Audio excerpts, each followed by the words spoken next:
குமரன் கடையில இருந்துட்டு இருக்காரு. அப்பதான் நிவின் குமரன பார்க்கறதுக்காக அங்க கடைக்கு வராரு. நிவின் சுகமா இருக்கிறத பார்த்த குமரன் நிவின் கிட்ட கேட்குறாரு. "என்ன நிவின் என்னாச்சு?" அப்படின்னு சொல்லி கேட்க, அதுக்கு நிவின் சொல்றாரு குமரன் கிட்ட, "ஒண்ணும் இல்லண்ணே" அப்படின்னு சொல்லிட்டு இருக்காங்க. "இங்க கங்கா வேற இல்ல. என்ன நடந்துச்சுன்னு சொல்லு. உன் முகம் இப்படி சுகமா இருந்து பார்த்ததே இல்ல. என்ன காவேரி உன்னை விட்டு போன போது பார்த்தது. அதுக்கப்புறம் இப்பதான் உன் முகம் இப்படி இருக்கு. அப்படி என்னதான் ஆச்சு? எதுவும் பிரச்சனையா? பசுபதியால எதுவும் பிரச்சனையா?" அப்படின்னு சொல்லி கேட்குறாரு. "அதெல்லாம் ஒன்றும் இல்லைண்ணே" அப்படின்னு அமைதியாகவே உட்காந்துட்டு இருக்காங்க. அதுக்கு பிறகு குமரன் ஒவ்வொரு விஷயத்தையும் கேட்க ஆரம்பிக்கிறாங்க. ஒரு அளவுக்கு மேலே உடஞ்சு அழுகவும் ஆரம்பிச்சிடறாரு இங்க நிவின். "என்னாச்சு நிவின், எதுக்கு அழுகுற?" அப்படின்னு சொல்லி, "ஒரு நிமிஷம் இருன்னு" சொல்லி தண்ணி கொண்டு வந்து கொடுக்குறாங்க. "முதல்ல தண்ணியை குடின்னு" சொல்லி தண்ணியை குடிக்க வச்சுட்டு, "இப்போ சொல்லு, என்ன நடந்துச்சுன்னு சொல்லுன்னு" கேட்க, "உனக்கு யமுனாவுக்கு எதுவும் பிரச்சனையா? யமுனா வீட்டில் 2 நாளாக சரியாக யார்கிட்டையும் பேசக்கூட இல்லை. ஏன் இன்னைக்கு எக்ஸாம் கூட எழுத போக முடியாதுன்னு சொன்னான். ஆனால் இங்கே காவேரி தான் கட்டாயப்படுத்தி கையோட கூட்டிட்டும் போனா. இப்போ என்னாச்சுன்னு தெரியல, எக்ஸாம் எப்படி எழுதியிருக்கான்னு தெரியல. உனக்கு எதுக்கும் அவளுக்கு எதுவும் பிரச்சனையா? உண்மையை சொல்லு" அப்படின்னு கேட்குறாங்க. நான் என்னென்ன பண்ணுவேன்? எல்லா பிரச்சனையும் என்னால் தான். நான் மட்டும் சும்மா இருந்திருந்தேன்னா இப்போ காவேரிக்கு இந்த மாதிரியான ஒரு பிரச்சனை வந்திருக்காதுன்னு சொல்ல. நான் என்ன சொல்கிறேன், நீ என்ன பேசிக்கிட்டு இருக்க? யமுனாவுக்கு உன்னால் பிரச்சனையான்னு கேட்டா, நீ காவேரியை பற்றி பேசுகிற. காவேரிக்கு உன்னால் என்ன பிரச்சனை? அவன் நல்லா தானே இருக்கான் அப்படின்னு இங்கே குமரன் எதுவுமே தெரியாமல் கேட்குறாங்க. நடக்கிற பிரச்சனைகள் எல்லாத்துக்குமே காரணம், முதல் காரணம் நீ மட்டும் தானே. நீ மட்டும் சரியாக இருந்திருந்தா இந்நேரம் காவேரிக்கு இப்படி ஒரு பிரச்சனை வந்திருக்காது. எனக்கும் இப்படி ஒரு பிரச்சனை வந்திருக்காது. யமுனாவுக்கும் இப்படி ஒரு பிரச்சனை வந்திருக்காது. எல்லாருக்கும் பிரச்சனைகள் வரத்துக்கு முக்கியமான காரணம் நீ மட்டும் தானே அப்படின்னு சொல்லி எங்கள் கை நீட்டி சத்தம் போட்டு வேகமாக பேச, "என்னடா நீ சொல்கிற? நான் காரணமா? எதை வச்சு சொல்கிற? எதை பேசிக்கிட்டு இருக்கன்னு?" சொல்லி கேட்குறாங்க. இந்த பிரச்சனை இவ்வளோ தூரம் வந்ததுக்கு பிறகு இது உனக்கு தெரியாமல் இருக்கிறதுனால என்ன ஆக போகுது? நீயும் தெரிஞ்சுக்கோ. நீயும் தெரிஞ்சுக்கிட்டு என்னை எவ்வளோ நாள் கேள்வி கேளு, என்னை எவ்வளோ நாள் திட்டு அப்படிங்கிறாங்க. "என்னடா சொல்கிற? இங்கே கங்கா வேற இல்லை. இன்னும் கொஞ்ச நேரத்தில் சாப்பாடும் எடுத்துகிட்டு வந்துடுவான். தயவு செஞ்சு என்ன நடந்ததுன்ற விஷயத்தையாவது சொல்லு. இல்லை அவகிட்ட இதை சொல்லலாமா வேணாமான்றதா அதை பற்றி நான் அப்புறம் தான் யோசிக்கணும்னு வேற சொல்லிட்டு இருக்காங்க. அதுக்கு பிறகு இங்கே நிவின் எல்லா விஷயத்தையும் சொல்கிறாங்க. "நீ பணத்தை தொலைக்க போய் அந்த பணத்தால் இந்த பிரச்சனை தானே இது" அப்படின்னு சொல்கிறாங்க.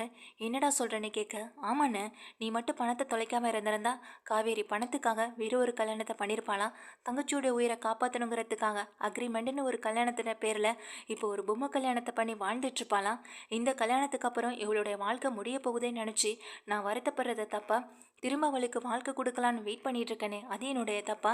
இதெல்லாம் சொன்ன உடனே இங்கே குமரனுக்கு பயங்கரமாக தூக்கி வாரி போடுது. "என்னடா நிவின் சொல்கிற? அப்போது காவேரி அப்படின்ற மாதிரி சொல்ல." "ஆமான்னு, அன்னைக்கு நர்மதாவோட உயிரை காப்பாற்றணுங்கிறதுக்காக வெளியில் அங்கே இங்கேயும் பணத்துக்கு தேடி அலைஞ்சவன் கடைசியில் விஜயை சந்திச்சிருக்கான். விஜயால் கிடைச்சது தான் அந்த பணம். விஜய் அதை ஒரு சாக்கா வச்சு இங்கே தன்னுடைய ஆசையை நிறைவேற்றிக்கிட்டாரு. தான் வீட்டில் பிரச்சனை வராமல் இருக்கணுங்கிறதுக்காக அக்ரிமெண்ட் ஒரு பேரில் ஒரு வருஷத்துக்கான ஒரு கல்யாணத்தை தான் இப்போ அவர் பண்ணியிருக்காரு. அவங்க 2 பேரும் விருப்பப்பட்டு கல்யாணம் பண்ணிக்கல. இது உனக்கு தெரியுமான்னு சொல்ல எங்கள் குமரன் கண்கலங்கி அழுக ஆரம்பிக்கிறாங்க. அப்போ காவேரியுடைய வாழ்க்கைன்ற மாதிரி சொல்ல, "அது நீ விஜயே பார்த்துக்கிட்டாரு. விஜய் என்கிட்ட ஒரு நாள் விஷயத்த சொன்னார். இங்கே அக்ரிமெண்ட் முடிஞ்சதுக்கப்புறம் காவேரியே உன் கூட வந்துடுவா. நீ தான் காவேரியை பத்திரமா பார்த்துக்கணும்னு என்கிட்ட பேசினாரு. அப்போ தான் எனக்கே தெரிஞ்சது எல்லா விஷயமும். இப்போ அந்த ஒரு நாளுக்காக தான் நான் காத்துக்கிட்டு இருக்கேன். திரும்ப காவேரி எனக்கு கிடைப்பான்னு. ஆனால் அதுக்கு இடையில யமுனா என்னை காதலிக்கிறேன்னு சொல்லி டார்ச்சர் பண்ணினா. வேற வழி இல்லாமல் அவகிட்ட விஷயத்த சொல்ல முடியலனாலும் காவேரி திரும்ப வருவான்னு சொல்லிட்டேன். ஆனால் இதை தப்பாக புரிஞ்சுக்கிட்ட யமுனா எங்கள் காவேரியை தப்பாக பேசுகிறான். காவேரி கிட்ட தப்பாக நடந்துக்கிறான். இதெல்லாம் பார்க்கும்போது எனக்கு கஷ்டமாக இருக்குன்னு. இது எல்லாத்துக்கும் நான் தானே காரணம். நான் மட்டும் வாய் வச்சுக்கிட்டு சும்மா இருந்திருந்தா இந்த பிரச்சனைகள் எல்லாம் வந்திருக்காதுல்லன்னு சொல்லி இங்கே நிவின் அழுக, "இல்லை இல்லை, இது எல்லாத்துக்கும் காரணம் நான் தான். இப்போது இப்படிப்பட்ட வாழ்க்கையில் சிக்கியிருக்கலாம்.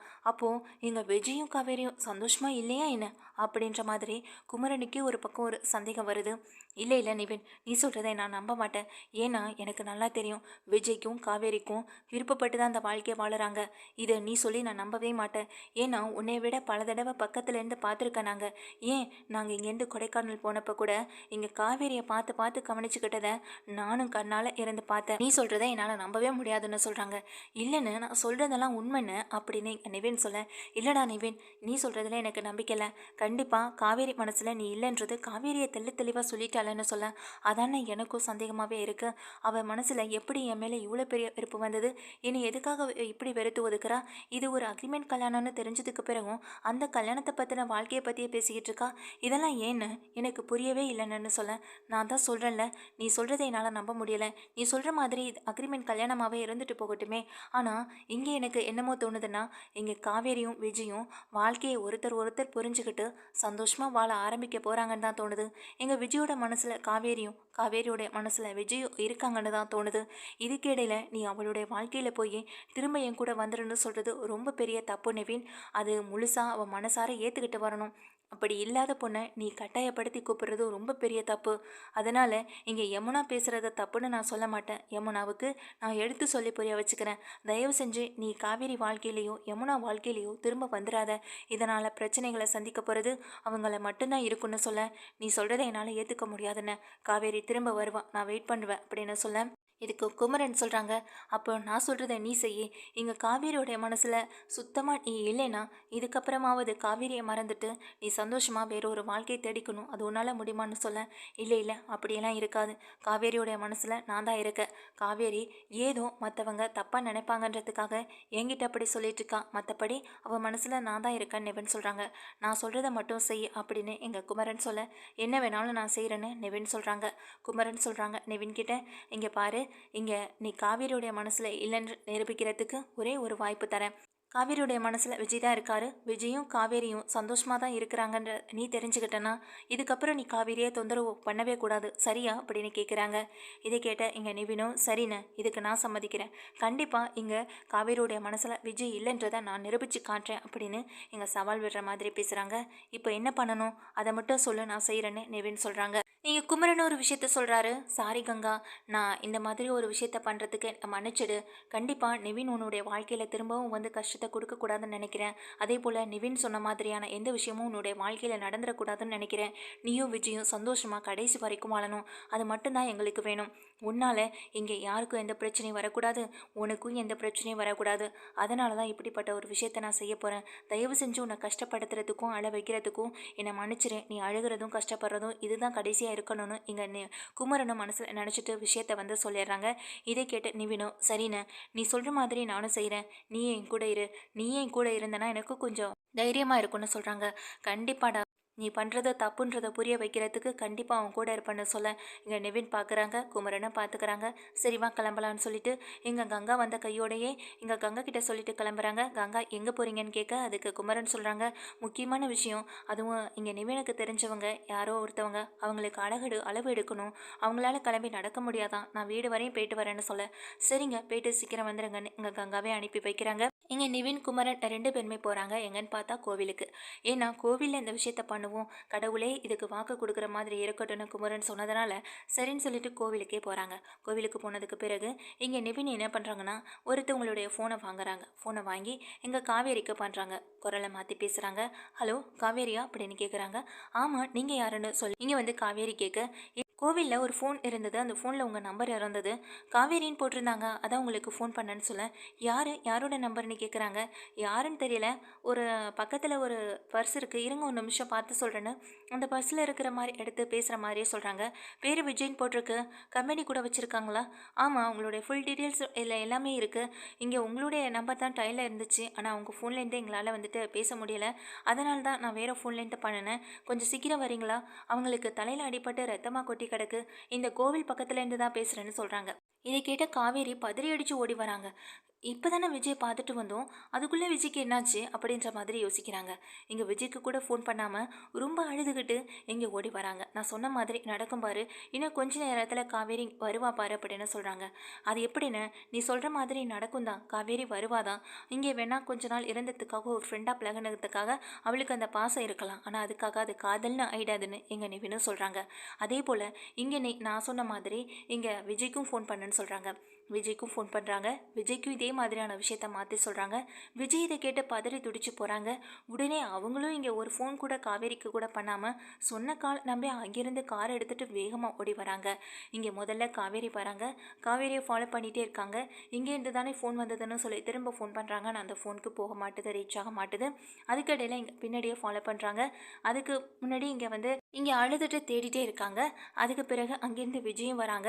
விஜயும் அதே கோவிலுக்கு வந்து எங்கள் கண்ணெல்லாம் கலங்கியபடி, காவேரி இங்கே யாரோ ஒருத்தவங்களுக்கு ஆக்சிடென்ட் ஆயிடுச்சு, தலையில் அடிபட்டுடுச்சு, ரத்தம் போகுதுன்னு சொன்னாங்களே, எங்கன்னு சொல்லி எல்லார்கிட்டையும் விசாரிக்கிறாங்க. அதே போல் காவேரி இங்கே பக்கம் விசாரிக்க, இதை குமரன் அப்புறம் நிவின் 2 பேருமே பார்த்துட்ருக்காங்க.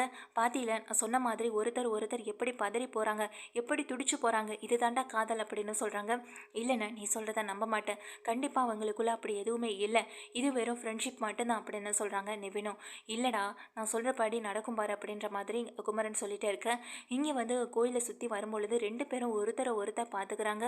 ஆனால் தங்களையும் அறியாமல் 2 பேருமே ஓடி வந்து எங்கள் கட்டிப்பிடிக்க, இதை பார்த்த நிவினுக்கு பயங்கரமான ஒரு டென்ஷன். குமரன் தான் ரொம்ப சந்தோஷப்படுறாங்க. உங்களுக்கு ஒன்றும் இல்லையே, உங்களுக்கு ஒன்றும் இல்லையேன்னு சொல்லி காவேரி கேட்க, காவேரியை பார்த்து எங்கள் விஜயும் கேட்குறாங்க, உனக்கு ஒன்றும் இல்லைல்ல காவேரி, யார் காவேரி ஃபோன் பண்ணது, உனக்கு ஆக்சிடென்ட்னு சொன்னாங்க, தலையில் அடிபட்டுடுச்சுன்னு சொன்னாங்க, யார் என்னன்னு எனக்கு எதுவுமே தெரியலை, நான் கொஞ்ச நேரத்தில் என் உயிரே போயிடுச்சு தெரியுமா அப்படின்னு சொல்லி இங்கே ரொம்ப கலங்குறாங்க. அதே போல் எங்கள் காவேரி சொல்கிறாங்க, எனக்கும் தாங்க, எனக்கு ஒரு நிமிஷம் எதுவுமே புரியலை, எனக்கு அப்படியே தலையெல்லாம் மயக்கமே வர மாதிரி ஆயிடுச்சு, ஆனால் இப்போ உங்களை பார்த்ததுக்கு அப்புறம் தான் எனக்கு உயிரே வந்துச்சுன்னு எங்கள் காவேரி சொல்ல, இதை கேட்டு நிவின் அதிர்ச்சியாகி அப்படியே குமரனை பார்க்குறாங்க. குமரனும் பாத்தியில்ல அப்படின்ற மாதிரி சொல்லி கேட்க, இங்கே நிவினோட கண்ணெல்லாம் கலங்குது. ஆனாலும் அதை அப்படியே பார்த்துட்டே இருக்காங்க. 2 பேரும் திரும்பவும் கட்டி அணைச்சிட்டு நின்றுட்டுருக்காங்க. ஒருத்தர் ஒருத்தர் மாற்றி அழுகிறதையும் பார்க்குறாங்க. சரி காவேரி, யார் இப்படி ஒரு ஃபோன் பண்ணியிருப்பான்னு சொல்ல, இங்கேருந்து குமரனும் நிவினை கூட்டிகிட்டு வெளியில் வராங்க. நீங்கள் 2 பேரும் இங்கே என்ன பண்ணுறீங்க அப்படின்ற மாதிரி கேட்க, நீங்கள் என்ன சார் பண்ணிட்டு இருக்கீங்கன்னு எங்கே உடனே கோவப்படுறாங்க நிவினும். என்னாச்சு, ஏன் இப்படி கோவப்படுற அப்படின்னு கேட்க, என்னிட்ட என்ன சொன்னீங்க, நீங்கள் காவேரி என்கிட்ட ஒப்படைக்கிறேன்னு சொல்லிட்டு இப்போ நீங்கள் நடந்துக்கிறது சரியா, இப்போ எப்படி இது நீங்கள் காவேரியை பிடிக்கலாம் அப்படின்ற மாதிரி கேட்குறாங்க. இதை கேட்டு இங்கே காவேரி சொல்கிறாங்க, நீ என் வாழ்க்கையில் வரவே கூடாதுன்னு உங்ககிட்ட சொன்ன பிறகும் எதுக்காக நீ என் வாழ்க்கையில் வந்து இப்படி கஷ்டப்படுத்திட்டு இருக்க, தயவு செஞ்சு என்னை விட்டு போயிடு அப்படின்னு சொல்லி சத்தம் போடுறாங்க. பாத்தியில் திரும்பவும் காவேரியை கஷ்டப்படுத்தாத, காவேரி விஜய் கூட சந்தோஷமாக தான் இருக்கான், இப்போனாலும் புரிஞ்சுக்கோ, விஜயோட மனசில் காவேரியும் காவேரியோட மனசில் விஜயும் இருக்காங்க, இது மட்டும்தான் உண்மை, கடைசி வரைக்கும் அவங்க தான் சந்தோஷமாக வாழ போகிறாங்கன்னு சொல்ல, இதை கேட்டு நிவின், நீயும் என்னை ஏமாத்திட்டல காவேரி அப்படின்னு சொல்கிறாங்க. நான் உன்னை ஏமாத்தலை, நீ என்னை ஏமாற்றிட்டு போனதுனால தான் நான் இன்னொரு கல்யாணம் பண்ணேன், இந்த கல்யாண வாழ்க்கையில் நான் சந்தோஷத்தை மட்டும்தான் பார்த்துட்ருக்கேன், உன்னோட இருந்ததை விட, நான் கொடைக்கானலில் இருந்ததை விட விஜயோடு இருக்கும்போது நான் ரொம்ப பாதுகாப்பாகவும் ரொம்ப சந்தோஷமாகவும் உணர்றேன், எனக்கு அந்த ஒரு வாழ்க்கை போதும், இதுக்கப்புறம் நீ என்ன சொன்னாலும் அதை ஏற்றுக்க போகிறதில்லன்னு சொல்ல, அது விஜய் சொல்லட்டும், விஜயும் உன்னை வேண்டான்னு சொல்லி வெளியில் அனுப்பணும்னு நினச்சிட்டு இருக்காருன்னு சொல்ல, இங்கே விஜய் சொல்கிறாங்க, காவேரிக்கு கொஞ்சம் நேரத்துக்கு முன்னாடி ஆக்சிடெண்ட் ஆகிடுச்சு, அவர் ரொம்ப சீரியஸான கண்டிஷனில் இருக்கான்னு ஃபோன் வந்ததுக்கு பிறகு என் உயிரே என்னை விட்டு போன மாதிரி இருந்தது, ஏற்கனவே ஒரு விஷயத்தில் நான் தோற்று போயிட்டேன், இந்த விஷயத்தில் தோற்று போகக்கூடாதுன்னு நினச்சேன், ஆனால் இப்போ என் மனசுலையும் காவேரி மனசுலையும் என்ன இருக்குன்னு குமரனே புரிய வச்சுட்டாரு, அந்த வகையில் குமரனுக்கு நான் பெரிய நன்றியை சொல்லிக்கிறேன், இப்போன்னு இல்லை எப்பொழுதுமே காவேரி கூட நான் சந்தோஷமாக மட்டும்தான் வாழணும்னு நினைக்கிறேன், எங்கள் காவேரி மனசில் நீ இல்லைன்னு தெரிஞ்சதுக்கு பிறகு தேவையில்லாமல் காவேரியை வந்து டிஸ்டர்ப் பண்ணுறதை இதோட நிறுத்திக்கோ அப்படின்னு சொல்கிறாங்க. என்ன விஜய், என்ன என்னை பார்த்தா எப்படி தெரியுது, அப்படியே மாற்றி பேசுகிறீங்க அப்படின்ற மாதிரி கேட்குறாங்க. இதை கேட்ட இங்கே விஜய் எதுவுமே பேசாமல் இருக்க, இப்போ எதுக்கு நீ அவர்கிட்ட கோவப்படுற, அவருக்கும் எனக்கும் நடந்தது நீங்கள் சொல்கிற மாதிரி அக்ரிமெண்ட் கல்யாணமாகவே இருக்கலாம், ஆனால் இதுக்கப்புறம் நாங்கள் வாழ போகிற வாழ்க்கை உண்மையான வாழ்க்கையை கூட இருக்கலாம், இதில் நீ தலையிடணுன்ற அவசியம் கொஞ்சம் கூட இல்லை, என்னுடைய வாழ்க்கையை விட்டு போயிடு, இதுக்கப்புறம் என் வாழ்க்கையில் குறுக்க வராது அப்படின்னு சொல்கிறாங்க. அப்போ அங்கே நிற்கிற யமுனா இதெல்லாம் கேட்டு கைத்தட்டியபடி சிரிச்சுட்டே வர, இங்கே கண் கலங்கி தன்னுடைய அக்கா கிட்ட மன்னிப்பும் கேட்குறாங்க.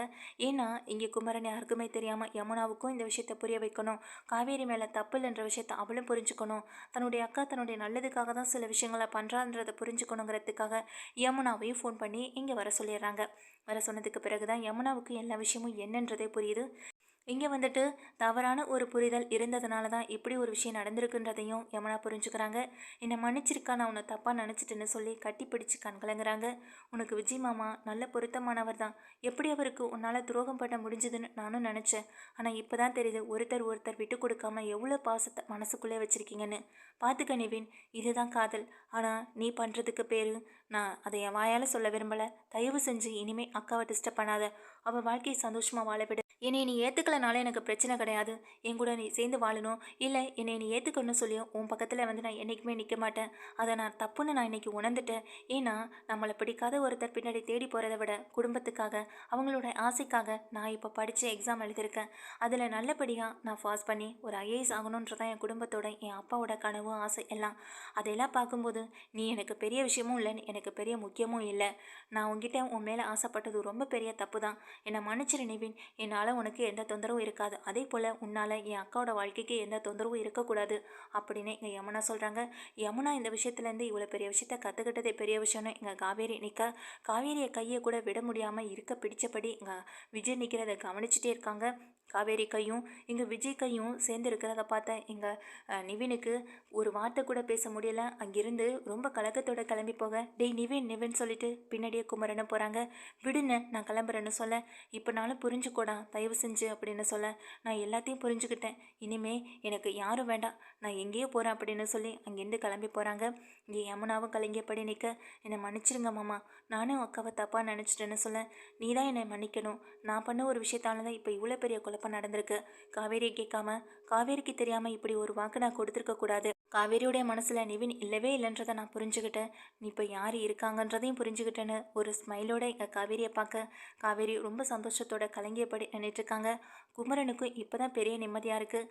காவேரி வாழ்க்கையில் ஒரு நல்லது நடந்ததுன்னு நினச்சி அவரும் பயங்கர ஹாப்பியாக இருந்துகிட்டு இருக்காரு. ஒரு வழியாக காவேரியோடைய மனசுலையும் எங்கள் விஜயோட மனசுலையும் என்ன இருக்குன்னு தெரிஞ்சுக்கிட்டு சந்தோஷமாக வாழட்டும், இனிமேலாவது காவேரி வாழ்க்கை சந்தோஷமாக இருக்கட்டும் அப்படின்னு நினச்சி அந்த ஒரு எண்ணத்தில் அங்கேருந்து கிளம்பி வெளியிலையும் போயிடுறாங்க.